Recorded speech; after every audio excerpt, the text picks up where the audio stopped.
Hi everyone, I'm Penny. A client recently asked me a great question. How can we boost the production efficiency of our wire drawing line? It's a fantastic question, so I'd like to share some practical ideas with all of you. Here are a few key strategies we can focus on. 1. Increase drawing speed. The most direct way to improve efficiency is to speed up the drawing process. This shortens the production cycle for each unit and lowers costs over time.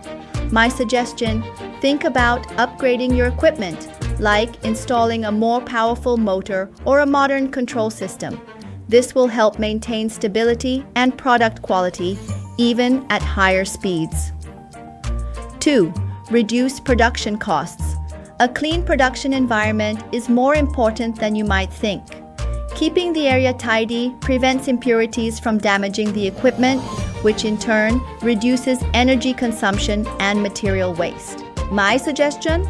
Consider bringing in automated cleaning equipment or simply optimizing your on-site management. A standardized cleaning process can make a huge difference. 3. Boost overall profitability.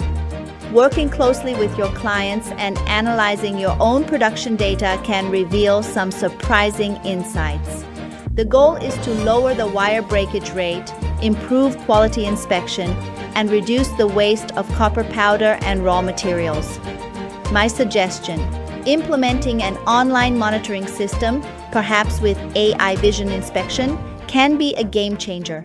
It allows you to spot potential problems in real time before they become major issues. Enhance comprehensive efficiency. To get the most out of your machines, it's crucial to regularly inspect your production line, analyze any issues, and solve them promptly.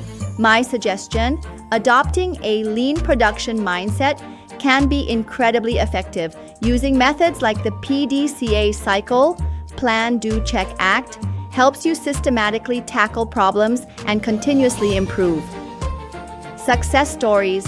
We've seen clients achieve remarkable results. For example, one increased their drawing speed from 18 meters per second to 25 meters per second, while another went from 23 meters per second to an impressive 28 meters per second. These improvements led to a significant boost in their production output. My suggestion: we can learn from these successes by studying the key technologies they used, such as dye optimization or improved lubricants, and apply them to other lines. We hope these ideas are helpful.